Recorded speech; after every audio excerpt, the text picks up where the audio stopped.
All right, folks. Well, welcome to Arlington's War, the capture of Alexandria County, a special online program put on by the Arlington County Department of Parks and Recreation, Conservation and Interpretation Unit. My name is John McNair. I'm the park historian at Fort C.F. Smith Park. So I'm responsible for a lot of the public outreach programs that Fort C.F. Smith Park is able to provide to the Arlington County community. Now, like a lot of you, we got pretty nervous when the COVID-19 pandemic kind of forced us to change a lot of our programming plans. So I was so happy when I realized this could give us a chance to do something a little different with our programs, maybe reach out a little bit further to a much larger audience. And so far, I have not been disappointed. Thank you guys so much for registering. Thank you so much for agreeing to spend part of your Saturday night with us. I hope you enjoy it. I hope you find it entertaining, and I hope you learned something that maybe you didn't quite know when you came into our little program. So quiet. Now, a couple things before we get started. First off, we are recording this program, so if you have just logged on, please make sure that your microphone is muted. If I see any unmuted mics, I'll try to mute them as best as I can, but just please be mindful that those stay muted the whole time. If you have any questions for me, we will reserve some time for questions at the end. My associate Maddie from Gulf Branch Nature Center is here with us as well. She's going to be monitoring the chat box and feeding your questions to me as they come up at the end of the program. So with all that in mind, let's say we begin.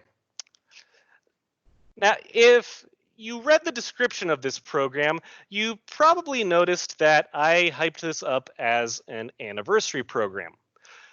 Today marks the 159th anniversary of a pretty important moment in Arlington County's history. Today marks the anniversary of the formal secession vote from the state of Virginia. Meaning, on May 23rd, 1861, the people of Virginia held their formal vote on whether or not to ratify the recently approved Ordinance of Secession. Now, if that's throwing you for a loop right now, it's understandable. First off, some of you may be thinking to yourselves, that wasn't in the description. Your description was about the 159th anniversary of the Union capture of Alexandria County. And you are correct. Those dates coincide with one another. Only about 12 hours are going to separate Virginia's formal secession vote from the capture of Alexandria County. So when you talk about one event, you have to talk about both. Today, we are going to look back at the steps that led to secession specifically in Arlington County, or as it was then known, Alexandria County. We're going to see how secession directly affected the people of Arlington County's past and how that all-important secession vote would have long-standing repercussions in the county that we now live in.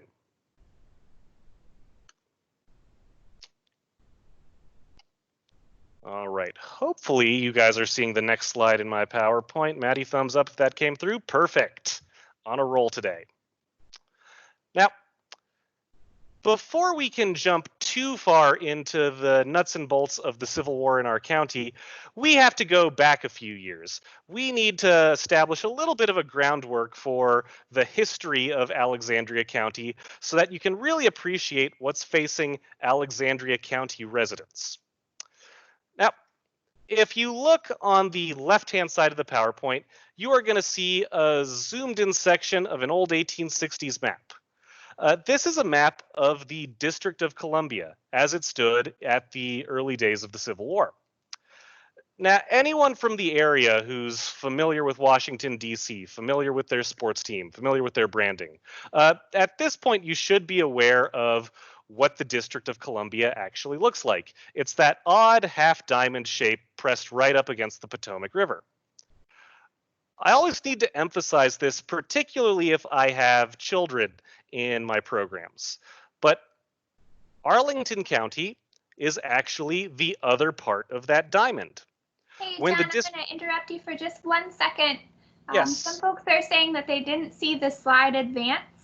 if you could maybe just describe the slide we're on so that everyone can figure out if they're on the right slide or not. Of course. Great. I think maybe it's some folks who joined right now, but I'm not sure. Gotcha. All right.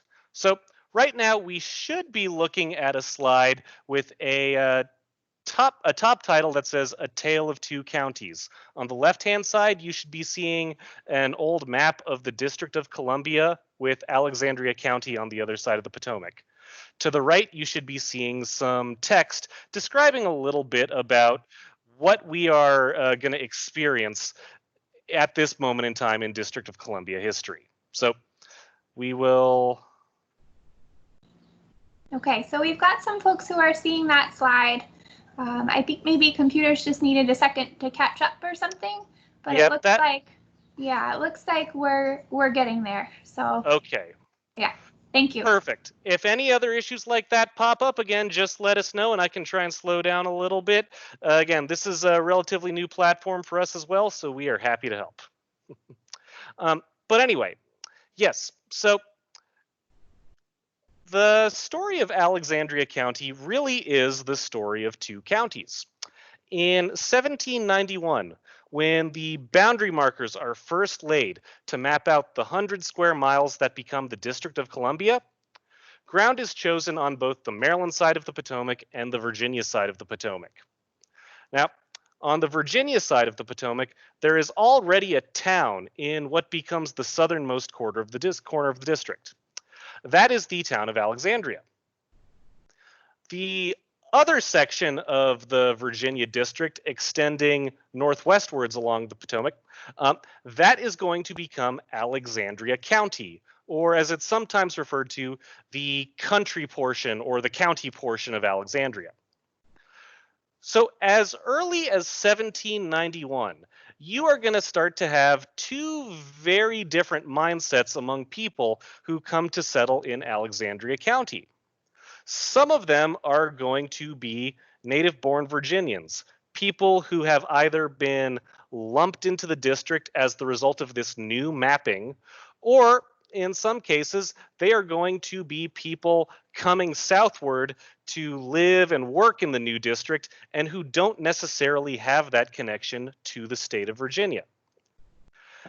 This is going to make itself known at a couple different points in history, when the residents of Alexandria County and the residents of Alexandria City aren't always going to see eye to eye. Now, we have two votes in particular that are really going to highlight this growing difference between the Virginia sect and the District of Columbia sect. The first instance is going to pop up with this question of retrocession. Pretty much from the moment that Washington, D.C. is established, you have a group of people who are not happy with the new lumping in of Alexandria into the district. They do not like that they no longer have access to their representatives. They no longer have access to the Virginia state government and that benefits, and they would like their section of the district returned back to the Commonwealth. But again, you also have a growing number of farmers and government workers who have joint businesses in the district, joint properties in the district, or work for the federal government. The majority of those people are going to reside out in Alexandria County. When it comes time to vote on the formal issue of retrocession, about 20 years before the start of the Civil War, you are going to have Alexandria City vote overwhelmingly for retrocession, and you are going to have Alexandria County vote against retrocession. Now, unfortunately, because these two places are connected, the two voting places get lumped together. And as Alexandria City has the numbers, pretty much any way that they vote, Alexandria County will be drawn in with it. Now, this split is going to narrow a little bit some years later with the election of 1860. In November of 1860, 4 men run for president. Now, one of those candidates is not very popular anywhere in the southern part of the United States. That is, of course, Abraham Lincoln, who is running on a platform in which he is advocating, among other things, a limitation of slavery. Now, the dislike for Abraham Lincoln is not as strong in Alexandria County as it is in other parts of Virginia. To put that into perspective a little bit, you have certain polling places in Fairfax and Loudoun County where Lincoln doesn't even appear on the ballot. In Alexandria County, not only does Lincoln appear on the ballot, but he doesn't come in last place. Lincoln supposedly is going to finish third out of fourth in Alexandria County, gaining a whopping 11 votes from Alexandria County voters. Now, needless to say, that is not going to be enough to deliver the county to Abraham Lincoln. Alexandria County is still going to vote for the constitutional unionist candidate, John Bell. But it does show that there is a stronger connection to that growing federal ideology that you're not necessarily going to see in Alexandria City, where more people are advocating for Virginia. What is good for Virginia? What is good for the agrarian slave powers that run the state?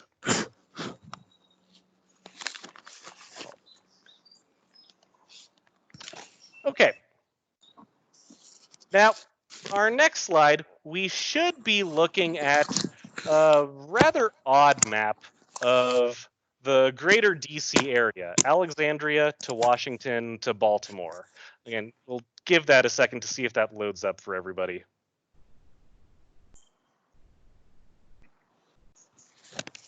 Now, this map might be a little strange at first, but it really is one of my favorites of the era because it really shows exactly the problem with Alexandria County as well as the benefit of it. If you look right at the bottom of this map, you are going to see on the right-hand side, Washington, D.C., that big city surrounded by water. If you start to take your gaze to the left-hand side, you're going to see just two bridges, the narrowest of which is really only covering no more than half a mile of Potomac River water. That bridge leads right up to Arlington House. So Alexandria County, at its narrowest point, is really just about half a mile away from Washington, D.C. On top of that, Alexandria County has an elevation advantage. If anyone here has ever been to Arlington National Cemetery, you can get a fantastic view of the DC skyline just by hiking up to the Arlington House. Now, at the time of the outbreak of the Civil War, cannons have made some significant advances. Cannons can now hit targets 2 to 3, in some cases even 4 miles away. So as the country starts to move more and more towards secession, as southern states start to loudly proclaim that they want to sever their bonds and even declare war with the government of the United States, you're suddenly going to have elements in Washington, D.C. who are worried. Because should Virginia follow that route, Washington is going to be in the literal crosshairs of the Confederate artillery.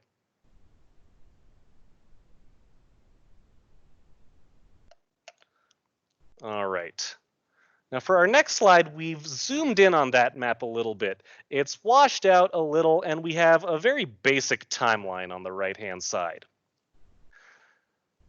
On April 17th, 1861, the convention in Richmond, Virginia, is going to approve a formal ordinance of secession.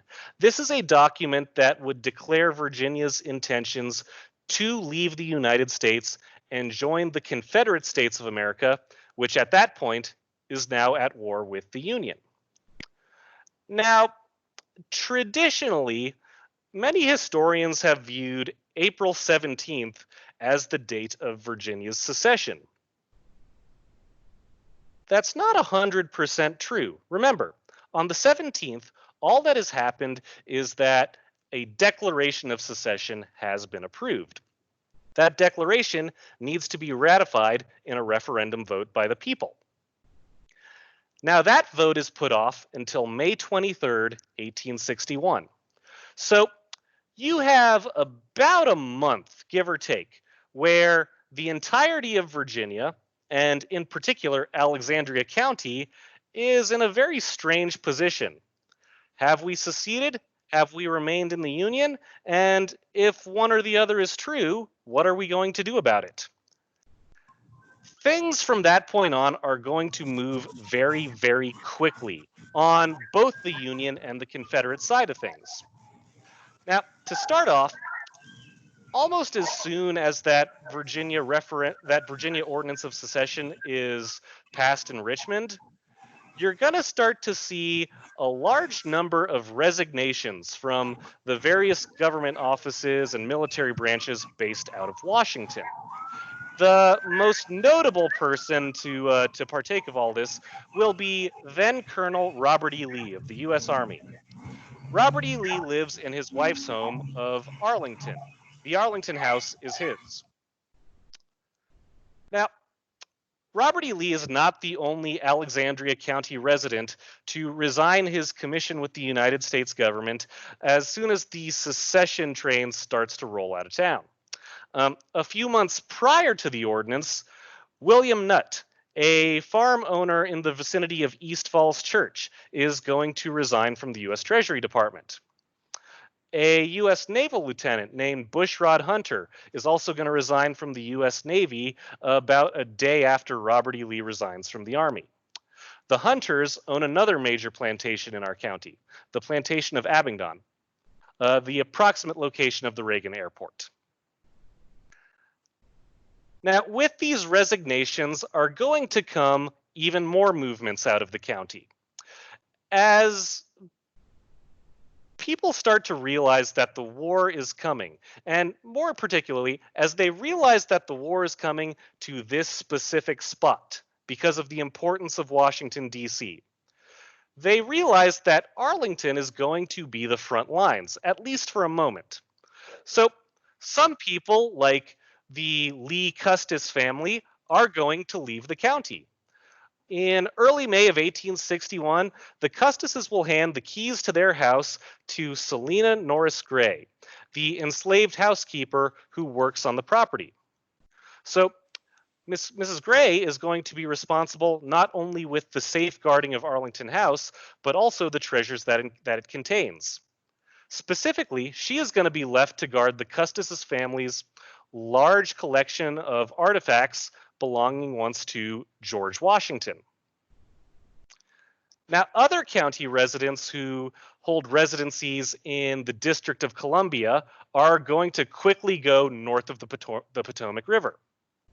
Still, others are going to remain in their properties and try and wait out the possible storm. After all, nothing has happened yet. They still have a chance to vote on this referendum. But any hope that that vote is going to be fair and balanced is quickly going to get crushed as well. For one thing, in this buildup to the secession vote, Alexandria is going to see the formation of a homegrown Confederate battalion known as the Alexandria Battalion.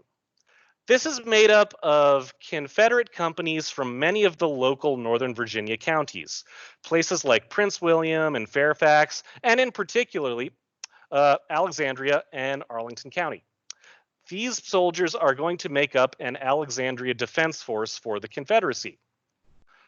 Part of what they are going to do is they are going to occupy the major centers of the county. They are going to occupy the courthouse, they are going to occupy the polling places, and in some cases, they are even going to begin confiscating crops and horses from some of the local farms. Now, this troop buildup is not just happening in Alexandria. You also have troops building up on the DC side of the Potomac as well. Almost as soon as the Confederates in South Carolina fire on Fort Sumter and formally begin the Civil War, Abraham Lincoln is going to call for volunteers from all loyal states to head towards DC. So, in the weeks following Virginia's Ordinance of Secession vote, you are going to have volunteer regiments from places like New York and New Jersey and Massachusetts and Michigan all flooding into DC. To make matters worse for the Virginians, Abraham Lincoln is also going to extend his naval blockade of the Confederacy to include the state of Virginia. Now, not to be outdone, the Confederate government during this time is also going to have a vote of their own, and they are going to declare that Richmond, Virginia is the new capital of the Confederacy. Finally, a large Confederate force under PGT Beauregard is slowly going to start massing itself just 30 miles away at Manassas Junction. So if you are an Alexandria County resident, here's your problem. Whether you support the Union or whether you support the secession movement, you know that Alexandria County is caught between a rock and a hard place. You are between two armies. One army is just a few miles outside of your town and has control over all your government buildings. Another army is besieging you just north of the Potomac River and has a naval blockade waiting just outside the state. You are stuck. So, what can we do?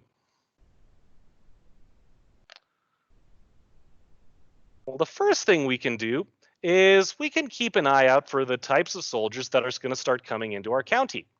The nice thing about this era is we have lots of early Union War photographs of regiments that came into Washington, D.C. Now, this first photograph that I've popped up is a photograph of the 7th New York State Militia. This is one of those early regiments to arrive in Washington, D.C. Now, the New York Militia is going to play a big part in the movement that is about to come. This regiment in particular was relatively famous. They had a history that dated back all the way to 1807. When they arrive, they come complete with their own band, their own engineer company, and their own pre-war cannons.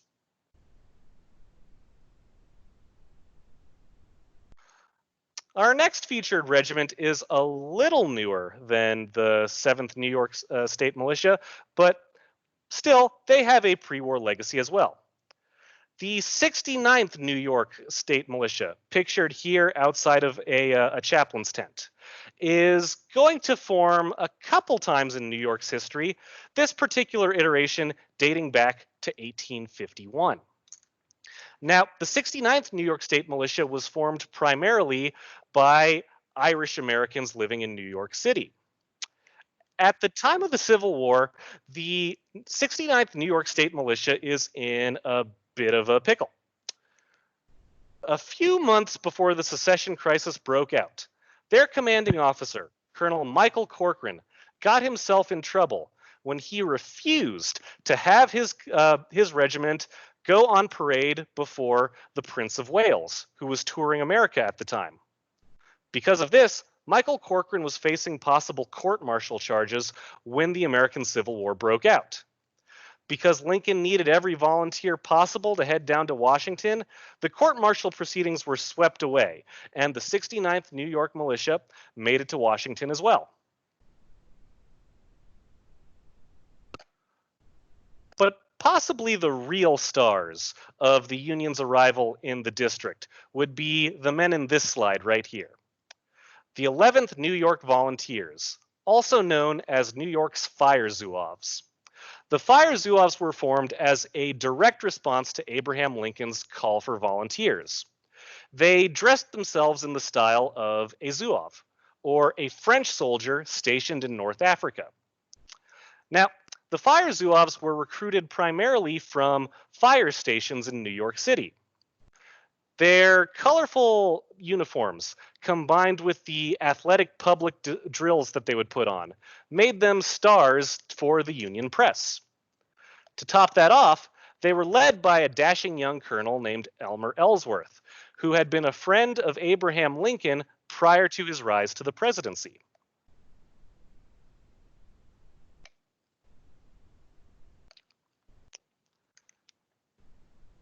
Now, when May 23rd, 1861 finally arrives, when the secession vote comes, for many people, it does seem like a bit of a technicality.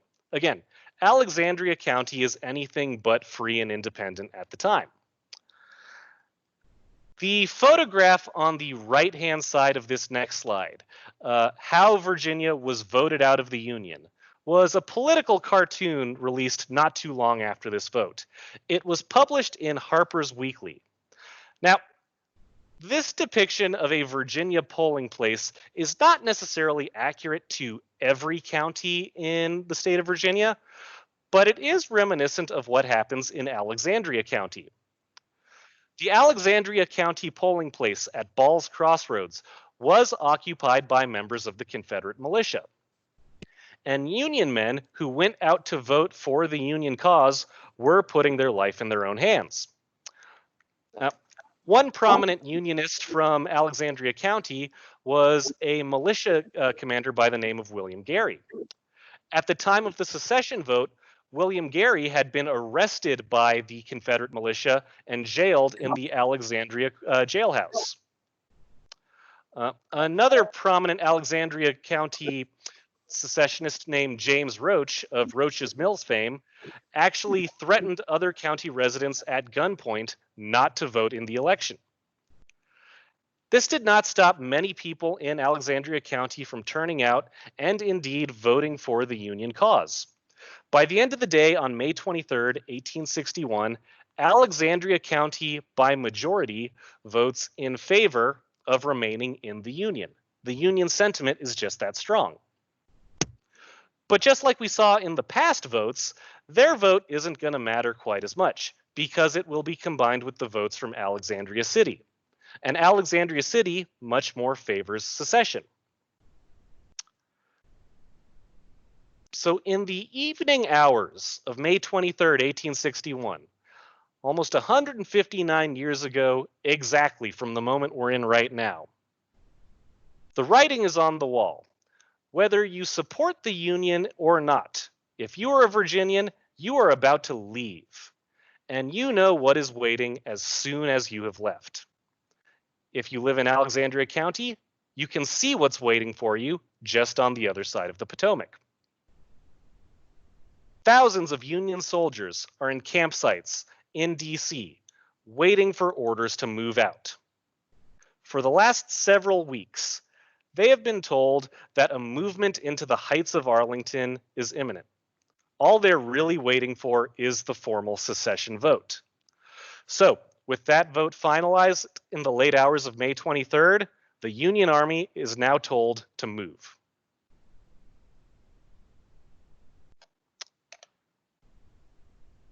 Okay. Now, the Union plan is going to consist of the three men in this newest slide.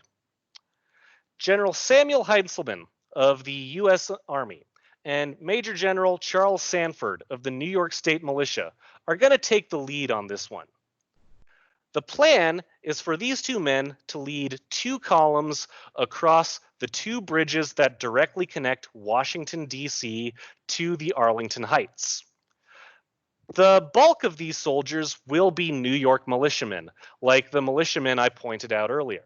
So Major General Charles Sanford will have overall command of the militia forces, but General Samuel Heintzelman really is the U.S. Army's man in the operation.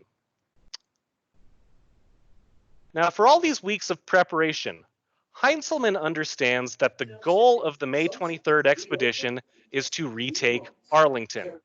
The heights of Arlington are what overlook Washington. The heights of Arlington are what need to be fortified and defended.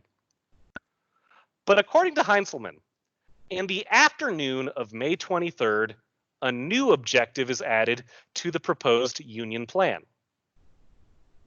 This new objective is the capture of Alexandria City. To lead out the expedition into Alexandria City, Colonel Elmer Ellsworth of the Fire Zouaves is going to board a steamer with his men, as well as with the 2nd Michigan Infantry, and they are going to make a Potomac River landing onto the docks of Alexandria City. So on the night of May 23rd, we are looking at a movement of somewhere between 6,000 and 10,000 Union soldiers, some by land, some by sea, all intending to grab as much defensive territory in Alexandria County as they can, as quickly and as painlessly as they can.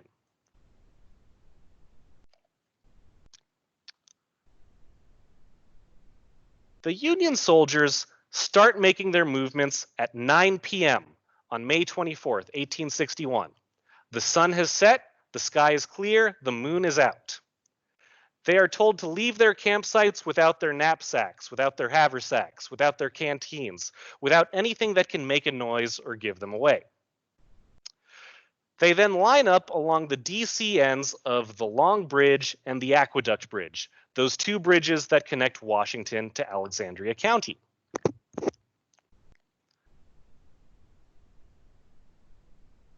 Now, on the other side of the Potomac River, you have a much smaller force of Confederates waiting to hold the area. You only have about 600 Confederate soldiers in the Alexandria Battalion who are really tasked with the defense of the entire city and county. They are not in a good position to defend the city. The Confederates defending Alexandria actually almost abandoned Alexandria at the very start of the month. Now, when asked why they did this, their commanding officer, in a reply back to Richmond, said quite simply that he had neither the men nor the guns to defend the city.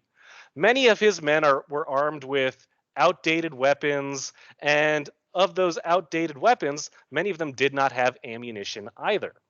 So, if a fight is going to break out in Alexandria, it probably won't last very long. Now, the columns are going to move across the bridges by about 2 a.m. on May 24th. The column that crosses the Aqueduct Bridge, and which includes the 69th New York State Militia, is going to make it about as far as the Loudoun and Hampshire Railroad on the opposite end of Alexandria County. By reaching the railroad, they are actually able to stop an incoming Confederate train that was intending to arrive in Alexandria early that morning. So effectively, the New York State Militia is able to cut off train traffic into the city. Now, the column that crosses over the Long Bridge, which includes the 7th New York State Militia, is going to slowly try to make its way down south so that they can hit the north side of Alexandria. The goal is for elements of the column to reach Alexandria at the same time that Ellsworth and his expedition land in Alexandria from the steamships. Now, by and large, these movements go together without a hitch.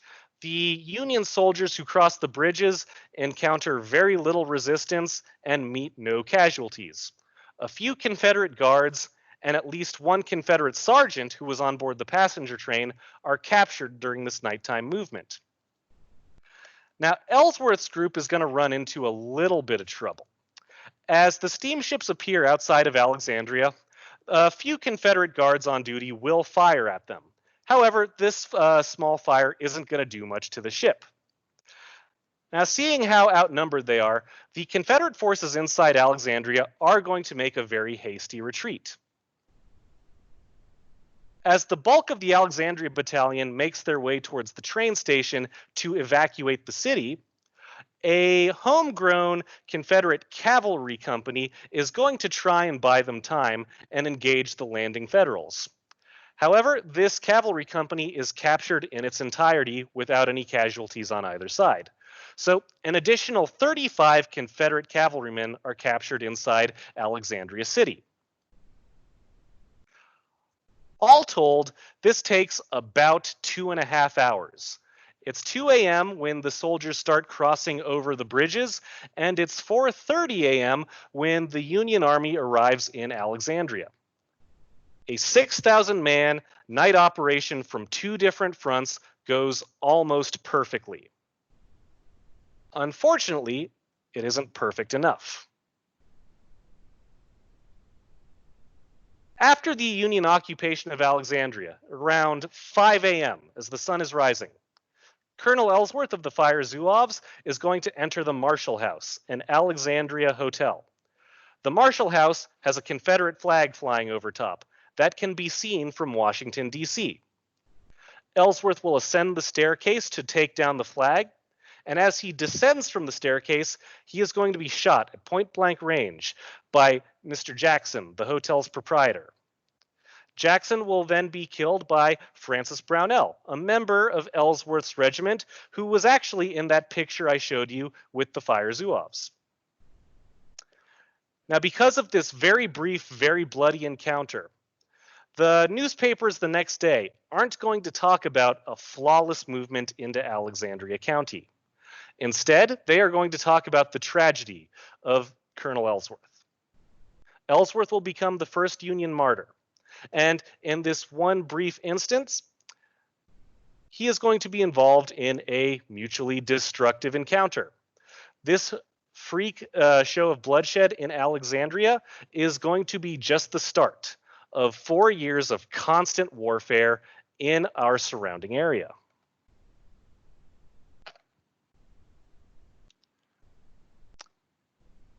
Now, for the people of Alexandria County, the war doesn't end with this quick arrival of the Union Army. The Union Army still has a lot that they can do with Alexandria County. Virtually the entire length of the county's Potomac coast, up from the Chain Bridge all the way down to 4 Mile Run, will be dotted with Union Army fortifications.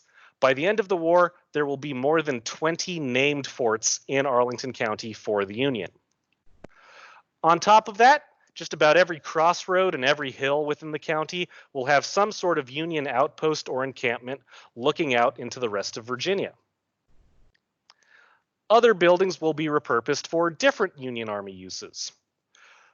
Colonel Robert E. Lee's home will be repurposed in part as the Arlington National Cemetery for Union dead, and in part as Freedmen's Village, a community of recently freed African Americans. Now, finally, the grounds around what we believe to be the Air Force monument will be turned into a camp of instruction for the future United States colored troops in 1863. So that's a lot to happen to a small county. Remember, today, Arlington County is the smallest self-governing county in the Commonwealth of Virginia in terms of land mass. And our county borders are roughly the same as they were during the Civil War.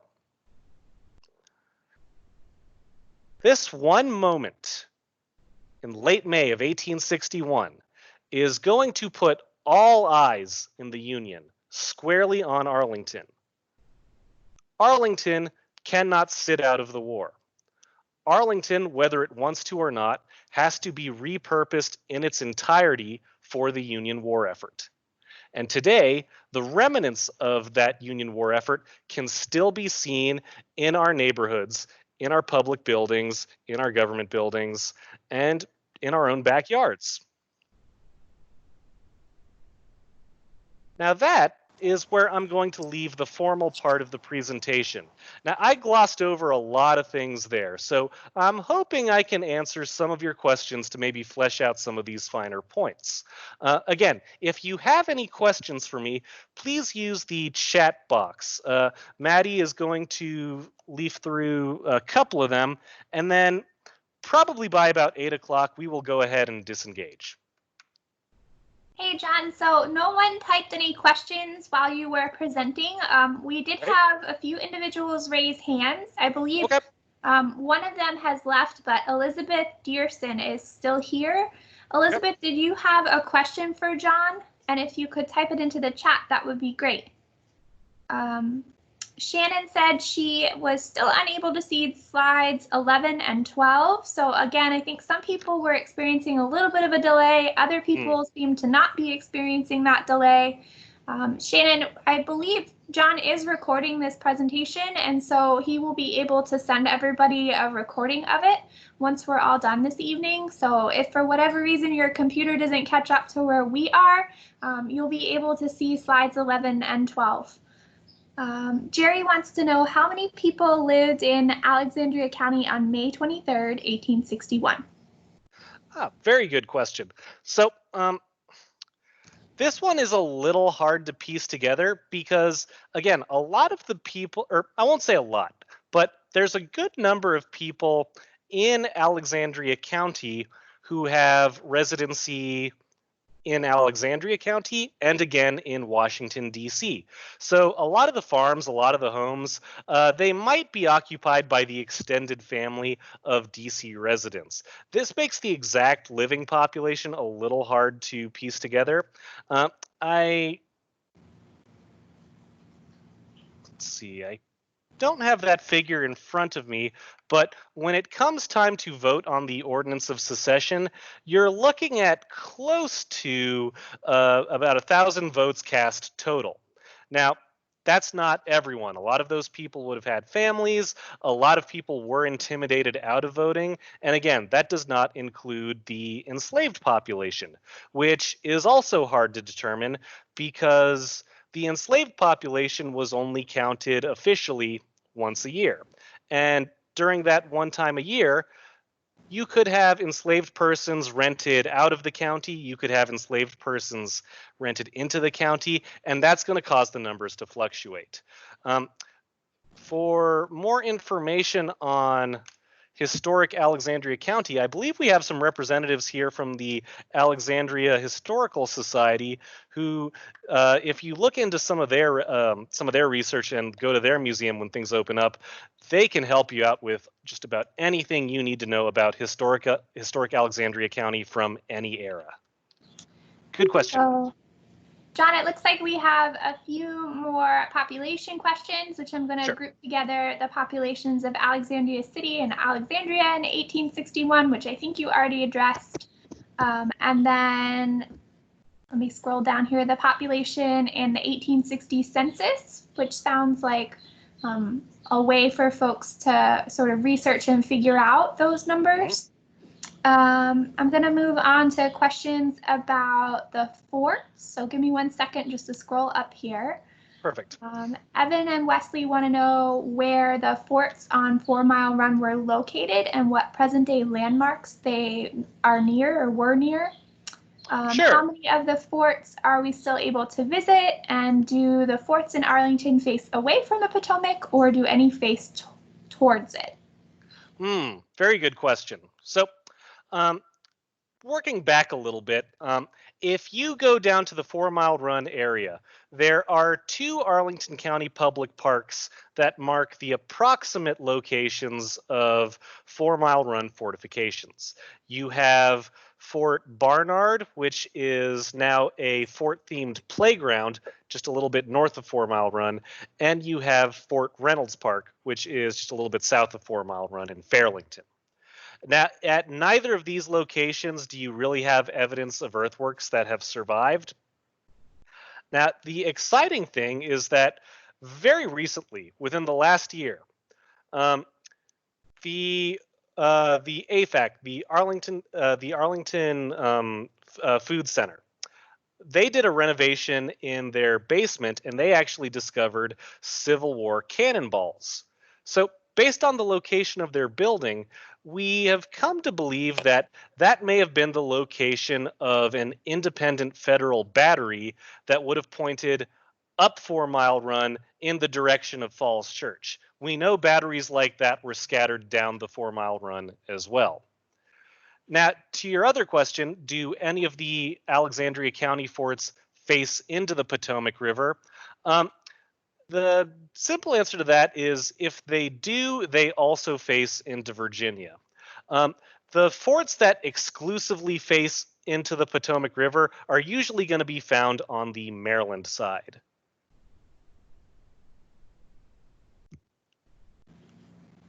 Okay, John, we've got a question about the role of the domestic slave trade in fostering support for the Confederacy in Alexandria City. Etienne is wondering if you can speak a little bit about that. And then also folks were wondering about the role of Theodore Roosevelt Island during the Civil War, if there was one, and if so, what it was. Sure. And some of those can get kind of lumped together a little bit. Now, in regards to the ins and outs of the domestic slave trade in Alexandria City, unfortunately, as an Arlington County historian, that one escapes me in great detail, although the folks in the Alexandria City Historic Department do a fantastic job with those presentations as well. So there are lots of places you can keep looking. In terms of the role in Alexandria County, though, I can tell you that by the time of the Civil War, slavery in Alexandria County was, I wouldn't say it was moving away, but it had sort of plateaued.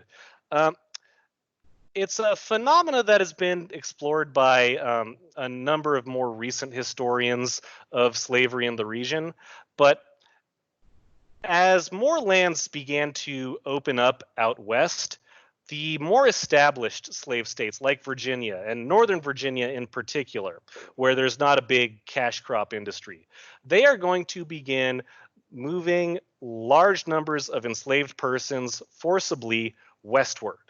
So by 1860, that is still happening, but the enslaved families in Alexandria County are also now, in many cases, multiple generations of enslaved families.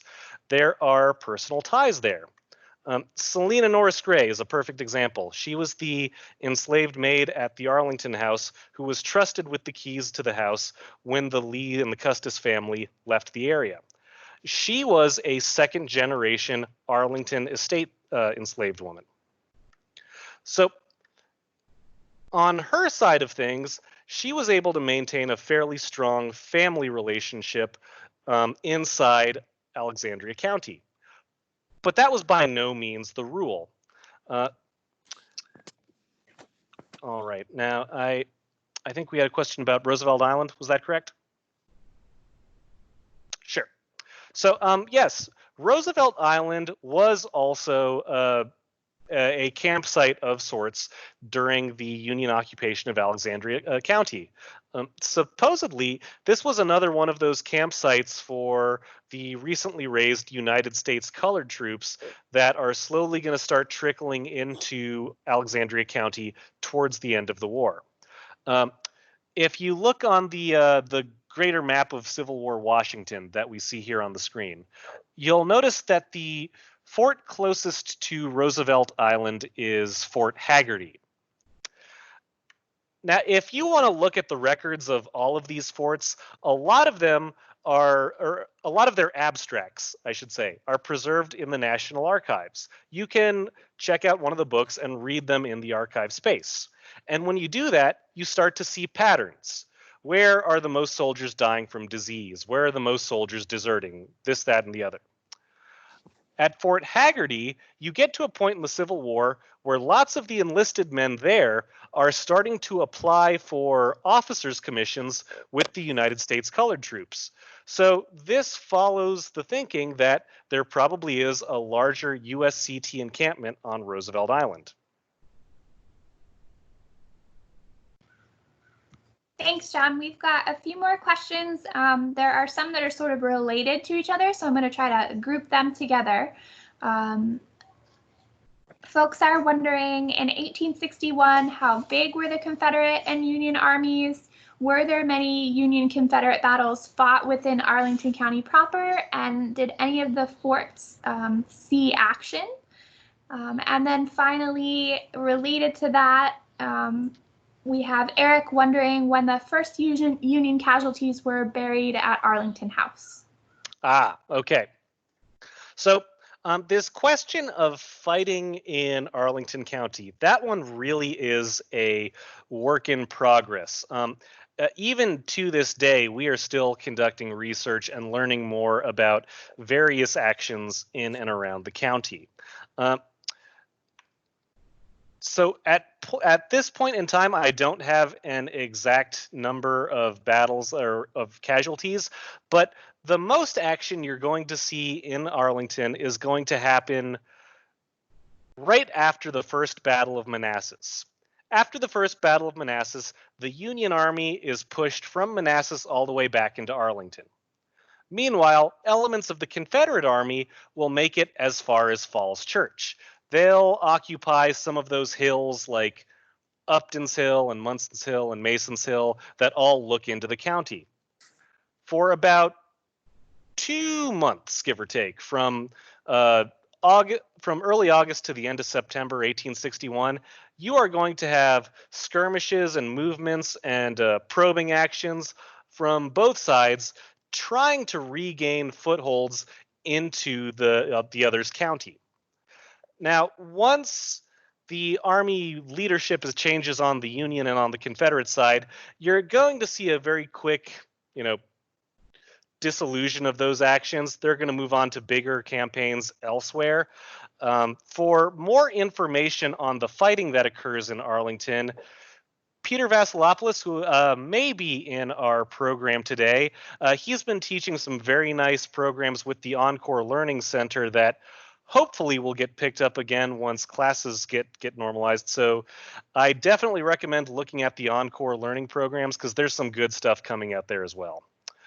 Now, as for the forts, none of the forts in Arlington are directly assaulted, but you do get some stories, particularly around the Chain Bridge fortifications, Fort Ethan Allen and Fort Marcy, where supposedly Confederate partisan rangers, like men under John Singleton Mosby's command or E.V. White's command, will sneak into the area, fire off their guns, and steal a few horses.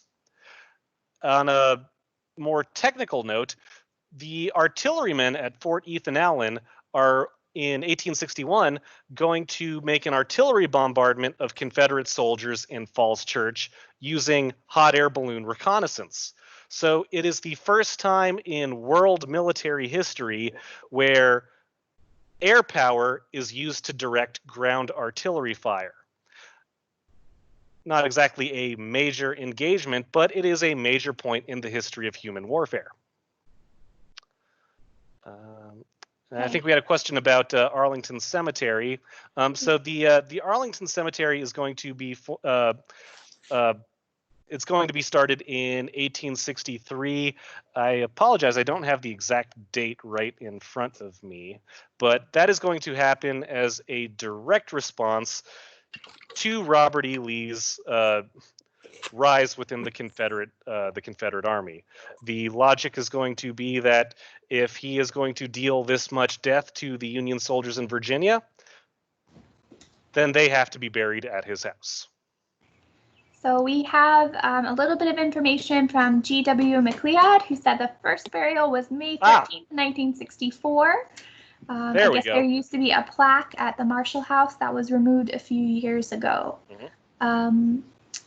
There's one last question from Jennifer Myers. She wants to know if, John, you have any info about Union encampments in what is now Lacey Woods Park at the corner of Washington Boulevard and George Mason. Ooh, that is a good one. Off the top of my head, I do not, because again, so much of our county is converted to Union campsites that, for one, there's probably going to be a campsite at just about every major intersection that you see on the county map.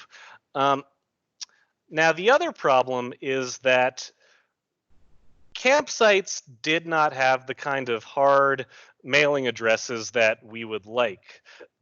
Some of these campsites might move a little bit. Camp Casey is a perfect example. Camp Casey is the place where we know that the United States colored troops were trained in Arlington. Well, we also know that there were multiple Camp Caseys in the district from one time to another. So at any given point, if someone says they're in Camp Casey and that Camp Casey is by the Fairfax Seminary, well, that might not be the same Camp Casey that we had a year earlier or even a year later. So it does get tricky. Now, if you have any specific research questions like that, that is part of the day-to-day job that we do here at Fort C.F. Smith. So always feel free to send those email requests to me. That is jmcnair@arlingtonva.us. Part of my job is helping the county learn about these kinds of things, and I'm always happy to look into them for you. So you've got my contact information. Feel free to use it.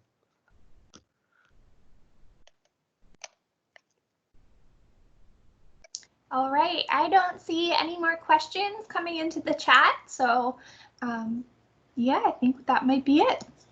Perfect. Well, thank you all very much for joining us today. Again, it is so helpful when people join our online park programs that we really can't say thank you enough. It is a big help to us, and we hope it was a help to you. So once again, this was John McNair from Fort C.F. Smith Park saying thanks for coming around, and I hope to see you at the park very soon. Y'all have a great night, guys.